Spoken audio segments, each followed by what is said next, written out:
Oral contraceptives, तो हम लोग के ओरल कॉन्ट्रासेप्टिव्स में आते हैं पिल्स। पिल्स टू टाइप्स होते हैं, एक हम लोग का होता है प्रोजेस्टेरॉन ओनली पिल्स और एक हम लोग का होता है एस्ट्रोजन प्लस प्रोजेस्टेरॉन पिल्स। तो उसको हम लोग देखते हैं। आखिर में जो ओरल कॉन्ट्रासेप्टिव्स, इसमें हम लोग कहते हैं कि इसमें हम लोग कहते हैं पिल्स, इसमें आते हैं भाई pills.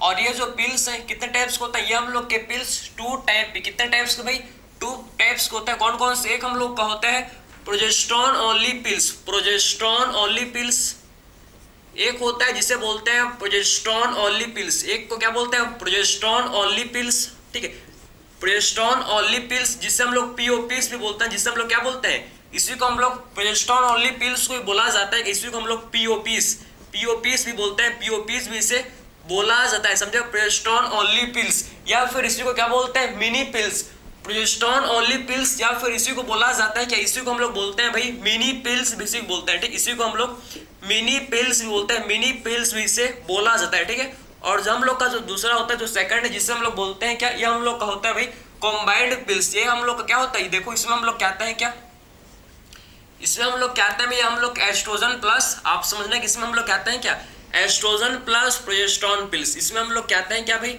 Estrogen estrogen estrogen plus progesterone, समझे, एस्ट्रोजन प्लस प्रोजेस्टेरॉन दोनों के कॉम्बिनेशन के पिल आता है, आप समझने कि एस्ट्रोजन प्लस प्रोजेस्टेरॉन दोनों के कॉम्बिनेशन के पिल आता है, बात समझे। आखिर में इन दोनों को बोला जाता है, इसको हम लोग क्या बोलते हैं, इसको हम लोग बोलते हैं देखो कॉम्बाइंड पिल्स, इनको हम लोग क्या बोलते हैं भाई, इनको बोला जाता है कॉम्बाइंड पिल्स, समझे, इसको हम लोग क्या बोलते हैं कॉम्बाइंड पिल्स, इसको हम लोग बोलते हैं, इनको हम लोग क्या बोलते हैं भाई कॉम्बाइंड पिल्स, इनको बोला जाता है क्या, इनको हम लोग कॉम्बाइंड पिल्स बोलते हैं, ठीक है, कॉम्बाइंड पिल्स इनको हम लोग बोलते हैं, ठीक है। तो आपको समझ जाए कि एक्चुअल में जो कॉन्ट्रासेप्टिव, आप समझना कि जो ओरल कॉन्ट्रासेप्टिव्स, इसमें हम लोग कहते हैं पिल्स, और पिल्स जो कि टू टाइप के होते हैं, कौन कौन से, एक हम लोग का होता है देखो प्रोजेस्टेरॉन ओनली पिल्स, जिससे हम लोग क्या बोलते हैं, जिसको बोलते हैं मिनी पिल्स, और एक हम लोग का होता है समझना जिसे बोलते हैं कि oestrogen plus progesterone pills, oestrogen plus दोनों कॉम्बिनेशन होता है, एस्ट्रोजन प्लस प्रोजेस्टेरॉन के कॉम्बिनेशन के पिल्स होते हैं, जिन्हें बोला जाता है कि जिनको हम लोग बोलते हैं कॉम्बाइंड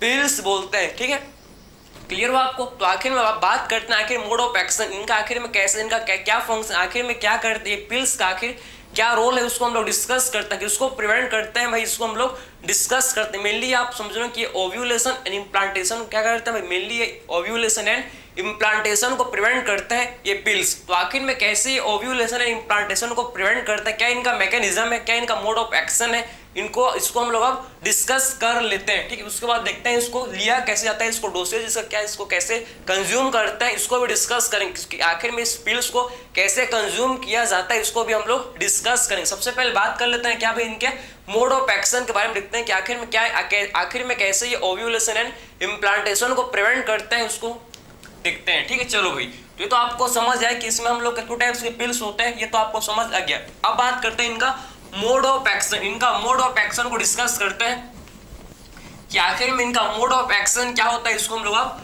डिस्कस करते हैं, ठीक है। तो आप समझना कि हम लोग बात करेंगे भैया कि प्रोजेस्टेरॉन एंड एस्ट्रोजन, ठीक है, ध्यान से आप सुनना, काफी ज्यादा इंपॉर्टेंट है, ठीक है। आखिर में आप देखो काफी ज्यादा क्या इंपॉर्टेंट है, तो आप समझना है कि ये जो हम लोग के प्रोजेस्टेरॉन एंड एस्ट्रोजन जो है, देखो भाई ये जो हम लोग के क्या भैया एस्ट्रोजन प्लस प्रोजेस्टेरॉन, इनका क्या रोल, क्या इंपैक्ट होता है, आप समझना है कि एस्ट्रोजन प्लस प्रोजेस्टेरॉन, ठीक है, एस्ट्रोजन प्लस प्रोजेस्टेरॉन, ठीक, इनका क्या आखिर में क्या रोल प्ले करते हैं, आखिर में करते क्या, कैसे ओव्यूलेशन एंड इम्प्लांटेशन को प्रिवेंट करते हैं, आप समझना, ठीक है। तो हाई लेवल ऑफ प्रोजेस्टेरॉन, आप समझना कि high level of progesterone and हम लोग का एस्ट्रोजन, ये क्या करते हैं पता है आपको, ये क्या करते हैं, ये हम लोग के नेगेटिव फीडबैक देते हैं किसको, हाइपोथैलेमस को। High level of progesterone and oestrogen ये क्या करते हैं भाई, नेगेटिव फीडबैक देते हैं किसको, हाइपोथैलेमस को ये नेगेटिव फीडबैक देते हैं, समझे ना। तो आखिर में ये दोनों हार्मोन क्या करते हैं, आप समझना, ये दोनों हार्मोन इनका क्या इंपैक्ट होता है, इनका क्या इंपैक्ट हो, इनका ये क्या करता है भाई, नेगेटिव फीडबैक, समझे, किसको, हाइपोथैलेमस को। तो आखिर में ये क्या करता है भैया, हम लोग का नेगेटिव फीडबैक, समझे ना, नेगेटिव फीडबैक देता है भैया, ये नेगेटिव फीडबैक देता है किसको, हाइपोथैलेमस को। आप समझो कि नेगेटिव फीडबैक, समझे, ये नेगेटिव फीडबैक किसको देते हैं भैया, हाइपोथैलेमस को। हाइपोथैलेमस को ये नेगेटिव फीडबैक देते हैं, जिससे हाइपोथैलेमस से समझो किसका, हाइपोथैलेमस से कौन सा हार्मोन का सिक्रीशन डिक्रीज होता है, जिससे हम लोग के GnRH का सिक्रीशन डिक्रीज हो जाता है हाइपोथैलेमस, जिससे क्या होता है हाइपोथैलेमस, आप समझना कि जिससे क्या होता है भाई, जिससे हाइपोथैलेमस से आप समझो कि GnRH का सिक्रीशन जिससे डिक्रीज हो जाता है। समझे, हाइपोथैलेमस से क्या होता है, आप समझो कि हाइपोथैलेमस से क्या होता है भाई, GnRH का सिक्रीशन डिक्रीज हो जाता है। समझे, तो क्या बोल सकते हैं भैया, डिक्रीज सिक्रीशन ऑफ GnRH। समझे, GnRH का सिक्रीशन जो कि क्या हो जाता है भाई, डिक्रीज हो जाता है। समझे, तो डिक्रीज सिक्रीशन ऑफ GnRH। समझे, GnRH का सिक्रीशन जो कि डिक्रीज हो जाता है। गोनाडोट्रोपिन रिलीजिंग हार्मोन, GnRH किसे बोलते हैं, गोनाडोट्रोपिन रिलीजिंग हार्मोन, इसका सिक्रीशन हाइपोथैलेमस से क्या हो जाता है भाई, डिक्रीज हो जाता है। क्यों होता है आपको समझ है, क्योंकि एस्ट्रोजन एंड प्रोजेस्टेरोन ने क्या दिया, इन्होंने नेगेटिव फीडबैक दिया किसको भाई, इन्होंने नेगेटिव फीडबैक दिया है किसको, हाइपोथैलेमस, जिससे हाइपोथैलेमस से GnRH का सिक्रीशन जो कि डिक्रीज हो गया। ठीक है, और आप समझना कि जब समझो कि जब GnRH का सिक्रीशन जब डिक्रीज हो जाएगा तो LH एंड FSH का सिक्रीशन भी इससे डिक्रीज हो जाएगा। समझे, इससे और क्या हो जाएगा, आप समझो कि इससे हम लोग का LH एंड FSH का सिक्रीशन भी इससे क्या हो जाएगा भाई, डिक्रीज हो जाएगा। समझे, LH एंड FSH इनका भी सिक्रीशन क्या हो जाएगा भाई, डिक्रीज हो जाएगा। ठीक है, तो आखिर में समझना कि जब हम लोग का क्या हो जाएगा, जब GnRH का सिक्रीशन जब डिक्रीज हो जाएगा तो इससे हम लोग के LH एंड FSH इसका भी सिक्रीशन जो कि डिक्रीज हो जाएगा। ठीक है, तो क्या बोल सकते हैं, आप समझो कि हम लोग का जो LH है, LH इसका भी सिक्रीशन डिक्रीज, एंड जो हम लोग FSH है भैया, FSH इसका भी सिक्रीशन क्या हो जाएगा भाई, डिक्रीज हो जाएगा, इसका भी सिक्रीशन जो कि डिक्रीज हो जाएगा। LH for luteinizing hormone, FSH मतलब फॉलिकुलर स्टिमुलेटिंग हार्मोन। ठीक है, आखिर में जब LH क्या करता है, LH का क्या रोल है, आखिर LH रेस्पॉन्सिबल होता है किसके लिए भाई, इसका मेन रोल होता है किसमें, ओव्यूलेशन में। समझे, LH का मेन रोल किसमें होता है भाई, ओव्यूलेशन में होता है। LH का मेन रोल क्या होता है, ओव्यूलेशन। अब समझना कि जब LH हम लोग का डिक्रीज हो जाएगा तो ओव्यूलेशन हो पाएगा क्या, नहीं हो पाएगा। तो किसको प्रिवेंट करेगा भैया, किसको प्रिवेंट करेगा, ये ओव्यूलेशन को प्रिवेंट करेगा। बात समझे, LH नहीं हो तो क्या नहीं होगा भैया, इससे ओव्यूलेशन नहीं होगा। समझे, तो किसको प्रिवेंट कर रहा है भैया, ये किसको प्रिवेंट कर रहा है, ये हम लोग के ओव्यूलेशन को प्रिवेंट कर रहा है। पहला आप समझो कि किसको प्रिवेंट कर रहा है, आप समझो कि प्रिवेंट ओव्यूलेशन, या बोल सकता हूं इनहिबिट, किसको इनहिबिट कर रहा है, ये ओव्यूलेशन को इनहिबिट कर रहा है। ठीक है, तो आपको समझ आया कि किसको इनहिबिट कर रहा है, ओव्यूलेशन, किसको प्रिवेंट कर रहा है भैया, आप समझो कि ओव्यूलेशन को प्रिवेंट कर रहा है। ठीक है, फिर बात करते हैं FSH फॉलिकुलर स्टिमुलेटिंग हार्मोन। आखिर में जब FSH का सिक्रीशन जब डिक्रीज हो जाएगा भाई, तो आखिर में आप समझना क्या होगा, इससे फॉलिकल्स का डेवलपमेंट इससे नहीं होगा। इससे आप समझो ना, FSH ही क्या करता है, फॉलिकल्स का डेवलपमेंट के लिए रिस्पॉन्सिबल है। जब FSH का सिक्रीशन जब डिक्रीज हो जाएगा तो फॉलिकल्स का डेवलपमेंट नहीं होगा। और आपको पता है कि जो ग्रोइंग फॉलिकल्स होते हैं वही क्या करते हैं भैया, ग्रोइंग फॉलिकल्स क्या करते हैं, आपको पता है कि कौन सा हार्मोन का करता है सिक्रीशन, एस्ट्रोजन। समझे, ग्रोइंग फॉलिकल्स से क्या करते हैं, एस्ट्रोजन का करता है सिक्रीशन। और जब फॉलिकल्स का डेवलपमेंट नहीं होगा, तो आखिर में एस्ट्रोजन का सिक्रीशन हो पाएगा, एस्ट्रोजन का सिक्रीशन जिससे नहीं होगा। समझे, जिससे क्या होगा भाई, एस्ट्रोजन का सिक्रीशन जिससे नहीं होगा। क्लियर है आपको, तो जब FSH का सिक्रीशन डिक्रीज हो जाएगा तो इससे एस्ट्रोजन का भी सिक्रीशन क्या हो जाएगा, इससे डिक्रीज हो जाएगा, क्योंकि FSH रिस्पॉन्सिबल है फॉलिकल्स ग्रोथ के लिए, और फॉलिकल्स से ही क्या होता है भैया, हार्मोन, एस्ट्रोजन हार्मोन का सिक्रीशन होता है। समझिए बात को आप, तो आखिर में FSH क्या करेगा भैया, जब FSH हम लोग का डिक्रीज हो जाएंगे तो ये क्या करेंगे, आखिर में आप समझो क्या होगा, इससे हम लोग का क्या होगा भैया, एस्ट्रोजन का लेवल भी हम लोग का डिक्रीज हो जाएगा। इससे क्या होगा भाई, इससे हम लोग का एस्ट्रोजन का भी सिक्रीशन क्या हो जाएगा, इसका भी सिक्रीशन आप समझो कि इसका भी सिक्रीशन हम लोग का डिक्रीज हो जाएगा। और जब एस्ट्रोजन का सिक्रीशन जब डिक्रीज हो जाएगा तो आखिर में आप समझो कि डिक्रीज एस्ट्रोजन क्या करते हैं पता आपको, ये डिक्रीज एस्ट्रोजन जो कि एंडोमेट्रियम लाइनिंग का थिनिंग करते हैं। जो एंडोमेट्रियम का जो यूट्रस क्या होता है, यूट्रस का जो एंडोमेट्रियम लाइनिंग होता है उसका ये थिनिंग करते हैं। बात समझे, जो यूट्रस में क्या होता है, आप समझो कि एंडोमेट्रियम इज दी सबसे, आप समझो कि सबसे इनर मोस्ट लेयर होता है एंडोमेट्रियम। आप समझना कि तो आखिर में एंडोमेट्रियम क्या करते हैं, आखिर में डिक्रीज एस्ट्रोजन क्या करते हैं, एंडोमेट्रियम को क्या करते हैं, एंडोमेट्रियम का आप समझे क्या थिनिंग करते हैं। बात समझे आपको, एंडोमेट्रियम का थिनिंग करते हैं, मेनली क्या करते हैं भैया, आप समझो कि एंडोमेट्रियम का जो लाइनिंग होता है उसका ये थिनिंग करते हैं। ठीक है, तो आखिर में डिक्रीज एस्ट्रोजन ये क्या करेंगे भाई, ये हम लोग के थिनिंग, आप बोल सकते हैं हम लोग की थिनिंग ऑफ एंडोमेट्रियम लाइनिंग, ये क्या करते हैं भाई, thinning of endometrium lining, endometrium lining का ये थिनिंग करता है, ठीक है। तो thinning of endometrium lining, endometrium के लाइनिंग का ये थिनिंग करता है, समझ जाए आपको, thinning of endometrium lining. Endometrium के लाइनिंग का क्या करता है, एंडोमेट्रियम के लाइनिंग का आप समझो थिनिंग करता है, उसको थिन कर देता है, एंडोमेट्रियम लाइनिंग को ये थिन कर देता है।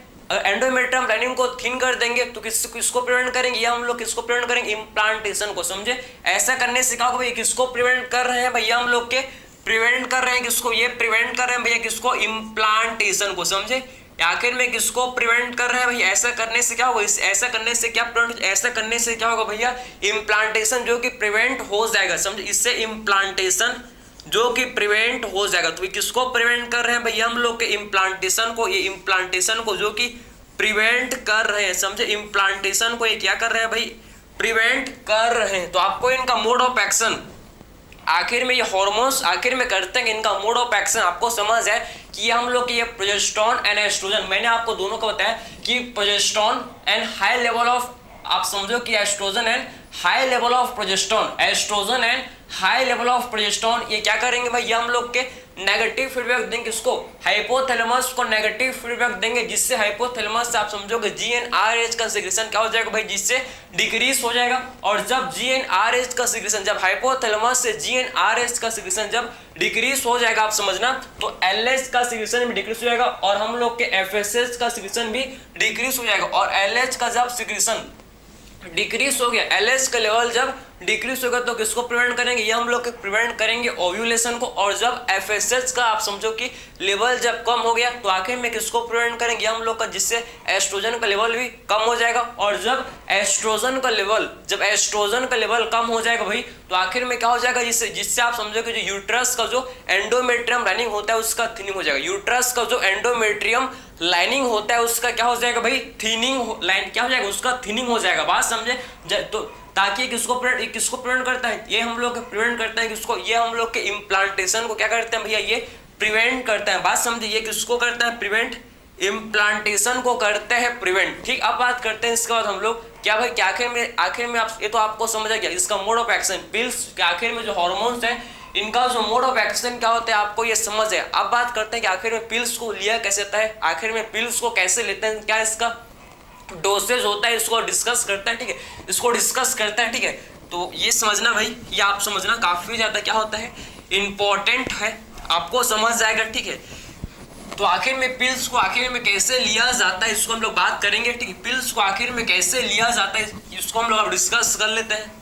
तो आखिर में आप बात करते हैं, सबसे पहले देखो कि आखिर में पिल्स जो क्या होता है, जो पिल्स हम लोग के होता है, पिल्स टेकन, आप समझेंगे जो पिल्स है भाई, अब किसका आप पिल्स में बात करेंगे, तो पिल्स जो है इनको टेकन, इसको डेली लिया जाता है भाई 21 डेज के लिए, आप समझो कि इनको डेली जो कि लिया जाता है, बात समझे।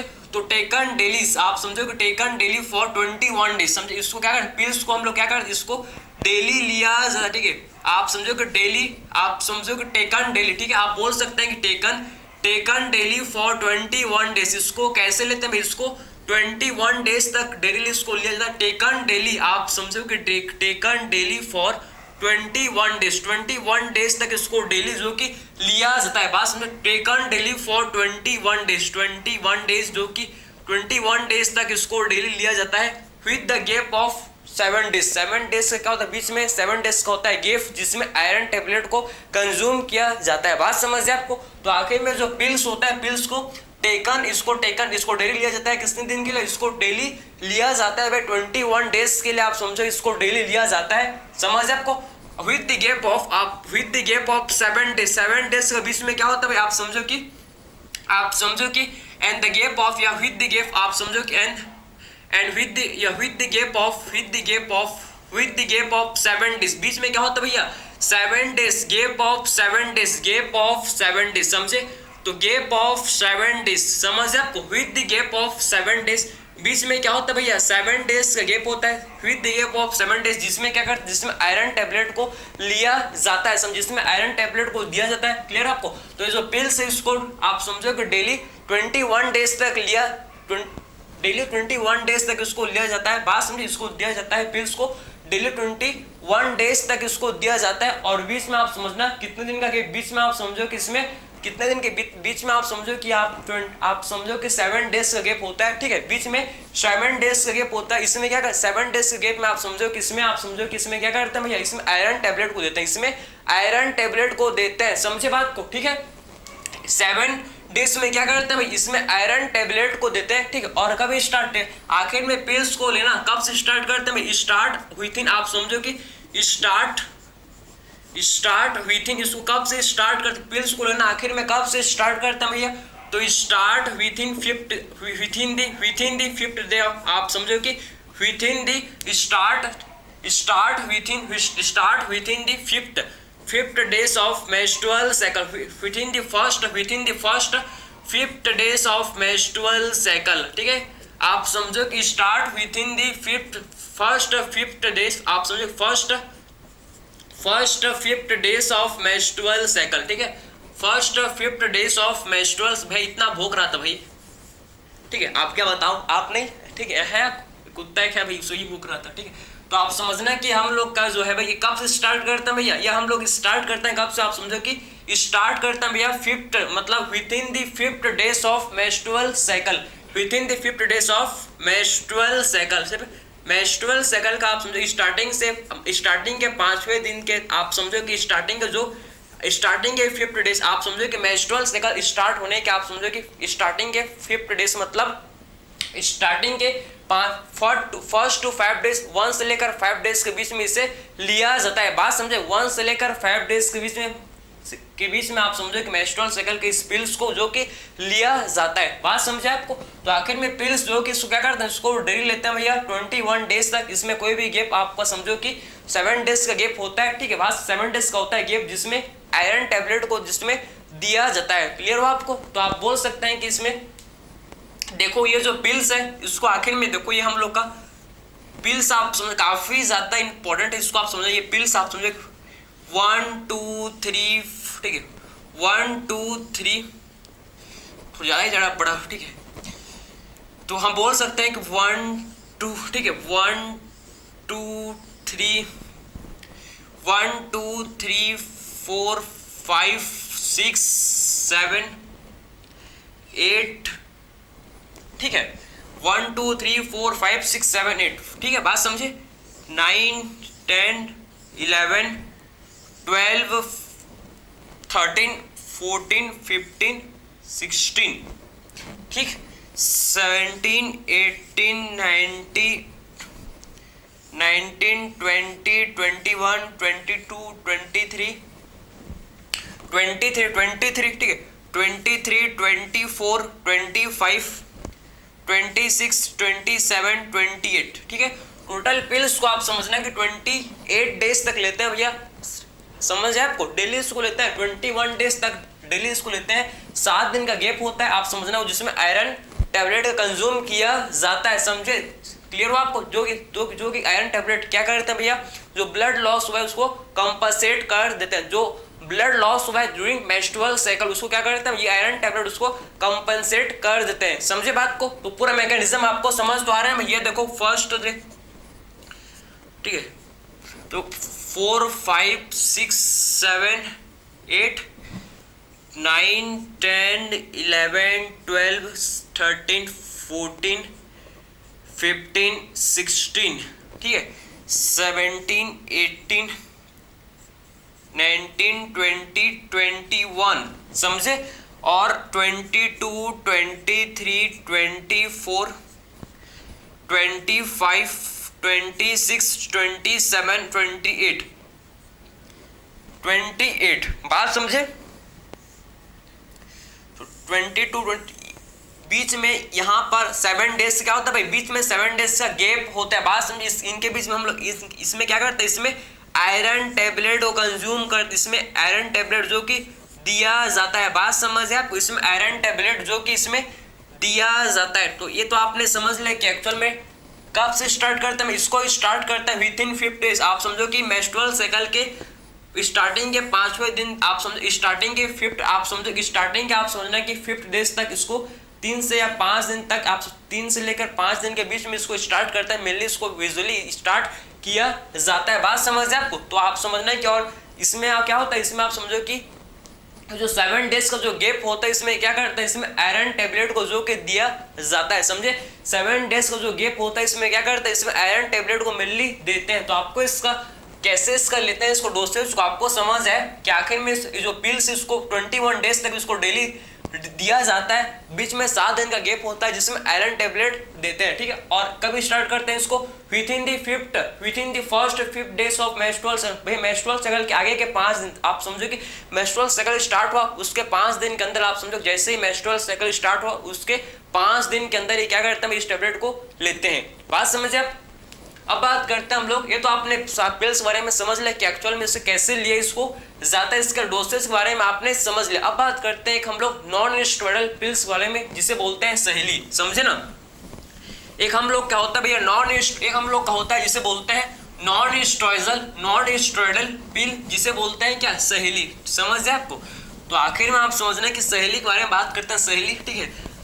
तो आखिर नाम भी इसको समझ कर रखें भैया क्योंकि ये सहेली है, बिल्कुल सहेली है। बात समझ आए, फीमेल्स के लिए सहेली है, सही है, और मेल्स के लिए नहीं है, ये फीमेल्स के लिए सहेली है। आप समझो कि जिसे क्या बोलते हैं भैया, एक नॉन स्टेरॉइडल पिल जिसे बोला जाता है क्या, जिसे बोलते हैं भाई सहेली, समझे, सहेली, ठीक है। तो ये जो सहेली है भैया, सहेली हम लोग का सहेली क्या होता है, नॉन स्टेरॉइडल पिल। ये कैसा पिल है भैया हम लोग का, नॉन स्टेरॉइडल पिल। ये क्या है भैया हम लोग, ये नॉन स्टेरॉइडल पिल है। कैसा पिल है भाई, नॉन स्टेरॉइडल पिल, समझे ना।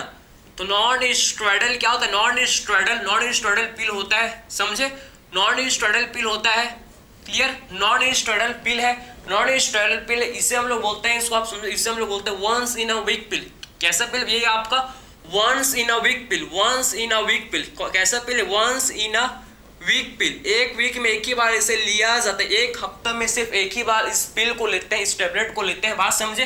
तो वंस इन अ वीक पिल, इसीलिए क्या बोलते हैं इसको, वंस इन अ वीक पिल, क्योंकि एक वीक में 1 वीक में सिर्फ एक ही पिल इसमें इसको लिया जाता है, इसीलिए बोलते हैं इसको क्या, वंस इन अ वीक पिल इसे बोलते हैं, ठीक है। आखिर में इसको डेवलप, आखिर में इसको कहाँ बनाया गया है, इसको कहाँ आखिर में डेवलप किया गया है, CDRI लखनऊ, ठीक है। CDRI central drug institute of, आप समझो, रिसर्च इंस्टीट्यूट ऑफ लखनऊ में इसको डेवलप किया गया है, समझे।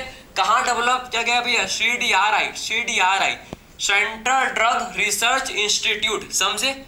तो CDRI में इसको डेवलप किया गया भैया, लखनऊ, CDRI लखनऊ में इसको डेवलप किया गया है, समझ, लखनऊ में इसको डेवलप किया गया है, समझे ना। तो CDRI लखनऊ में आप समझे इसको डेवलप जो कि किया गया है, ठीक है। तो आपने समझ लिया, और इसका काफी इसके लिस्ट, इसका हम लोग समझो कि इसके क्या होता है, इसमें इसके लिस्ट साइड इफेक्ट होते हैं। ये जो हम लोग का सहेली है इसके क्या होते हैं, इसका हम लोग को लिस्ट साइड इफेक्ट देखने को मिलता है। इसके क्या होते हैं, इसके हम लोग को लिस्ट साइड इफेक्ट जो कि देखने को मिलता है, समझे। तो लिस्ट साइड इफेक्ट इसके क्या होता है, इसके हम लोग को लिस्ट साइड इफेक्ट जो कि देखने को मिलता है, लिस्ट साइड इफेक्ट हम लोग को इसके देखने को मिलता है, समझे बात को। तो इसके क्या होता है, इसके हम लोग के लिस्ट साइड इफेक्ट देखने को मिलते हैं। तो आपने समझ लिया कि सहेली जो कि हम लोग का इसको डेवलप किया गया है, कहाँ पे, CDRI लखनऊ में इसको डेवलप किया गया है, समझे।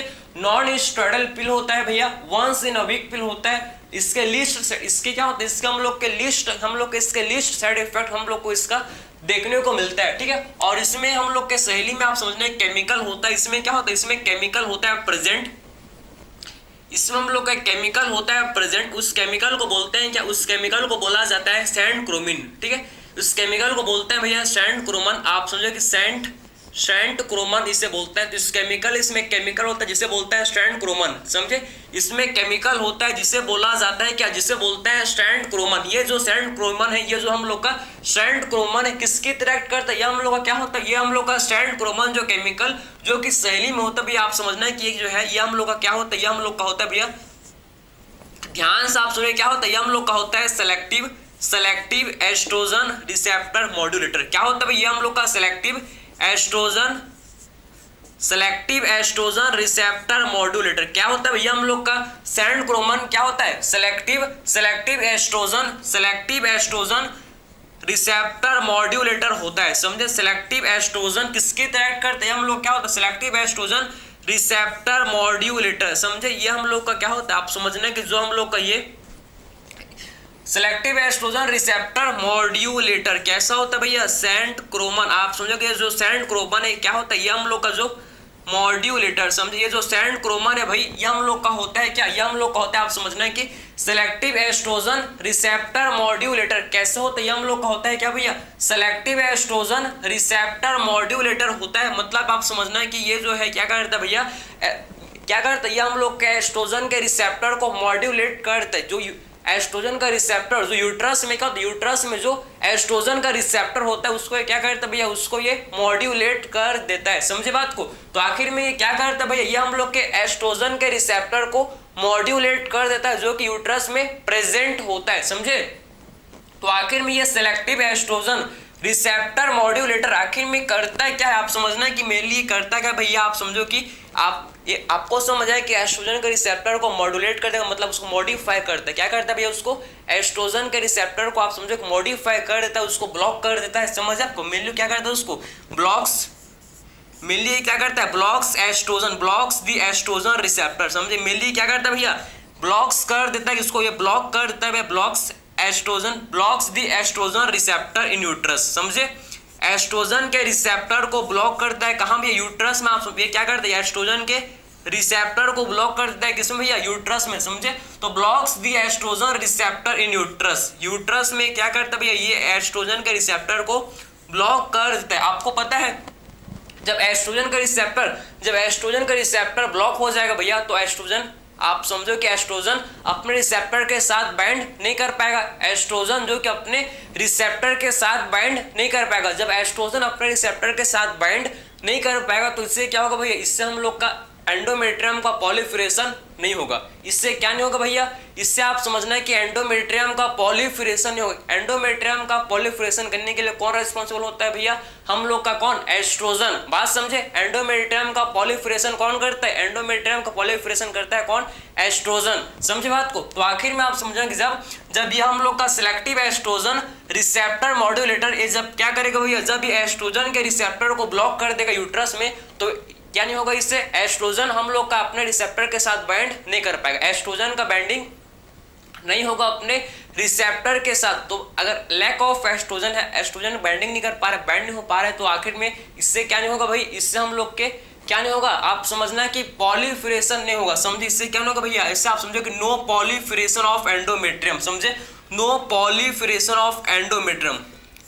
नो पॉलीफरेशन ऑफ एंडोमेट्रियम, जिससे एंडोमेट्रियम का पॉलीफरेशन नहीं होगा। जिससे क्या नहीं होगा भैया, नो पॉलीफरेशन ऑफ एंडोमेट्रियम, जिससे एंडोमेट्रियम का जो कि पॉलीफरेशन नहीं हो पाएगा, जिससे एंडोमेट्रियम का पॉलीफरेशन नहीं होगा। समझे, जिससे एंडोमेट्रियम का पॉलीफरेशन होगा। अगर एंडोमेट्रियम का पॉलीफरेशन नहीं होगा तो इससे किसको प्रिवेंट करेगा, ये हम समझना कि जब एंडोमेट्रियम का पॉलीफरेशन नहीं होगा तो किसको प्रिवेंट करेगा, ये हम लोग को किसको प्रिवेंट करेगा भाई, इम्प्लांटेशन को। समझे ना। तो आखिर में जब एंडोमेट्रियम का पॉलीफरेशन ही नहीं होगा तो आखिर में किसको प्रिवेंट करेगा, ये प्रिवेंट करेगा भैया किसको, इम्प्लांटेशन को। समझे ना।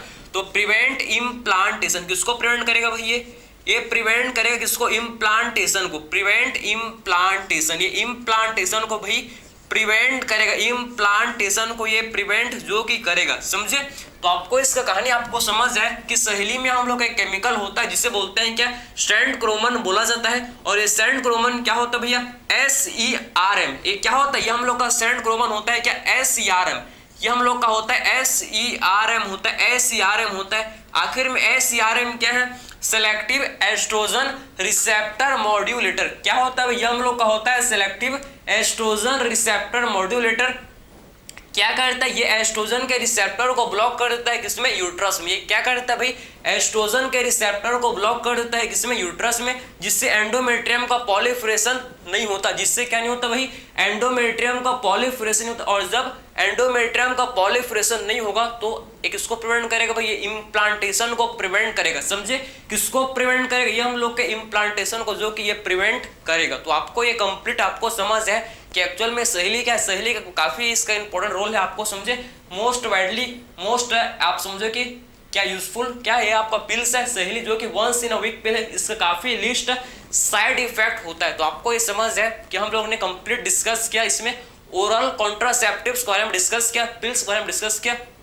मेनली हम लोग ने 2 टाइप के पिल्स देखे। एक हम लोग ने बात की प्रोजेस्टेरॉन ओनली पिल्स, जिससे हम लोग मिनी पिल्स बोलते हैं, पीओपी से, ठीक है। और हम लोग ने बात किया, फिर हम लोग ने एस्ट्रोजन प्लस प्रोजेस्टेरॉन पिल्स, जिसमें हम लोग कहते हैं क्या कॉम्बाइंड पिल्स, क्या बोलते हैं इनको भाई, हम लोग को दूसरे जो होते हैं एस्ट्रोजन प्लस प्रोजेस्टेरॉन पिल्स, जिसको हम लोग बोलते हैं क्या कॉम्बाइंड पिल्स, जिन्हें बोला जाता है, ठीक है। तो हम लोग ने इस कंप्लीट इसके मैकेनिज्म, आखिर में मोड ऑफ एक्शन, कि आखिर में ये हम लोग के, ठीक है, पिल्स आखिर में क्या करते हैं, ये हम लोग के हार्मोन जो होते हैं एस्ट्रोजन एंड प्रोजेस्टेरॉन, इनका क्या इंपैक्ट है, क्या करते हैं, हम लोगों ने कंप्लीट डिस्कस किया कि इनका क्या रोल होता है, किसको इनहिबिट करते हैं, किसको प्रिवेंट करते हैं। तो मेनली आप समझो किसको प्रिवेंट कर रहे हैं, मेनली ओव्यूलेशन एंड इम्प्लांटेशन को, मेनली क्या, ये जो हम लोग के पिल्स हैं, ये जो हम लोग के पिल्स हैं किसको प्रिवेंट कर रहे हैं भैया, हम लोग के किसको प्रिवेंट कर रहे हैं, ओव्यूलेशन एंड इम्प्लांटेशन को, दोनों को ये क्या कर रहे हैं भाई, ये पिल्स जो कि प्रिवेंट कर रहे हैं, समझ आए आपको, ठीक है। फिर लास्ट हम लोग डिस्कस किया इनके सहेली के बारे में, सहेली के बारे में डिस्कस सारे हम लोगों ने इसके इंपॉर्टेंट पॉइंट को देख लिए। तो आई होप ये आपको लेक्चर समझ आया होगा, आपको पसंद आया होगा। तो मिलते हैं भाई अगले लेक्चर में, थैंक यू।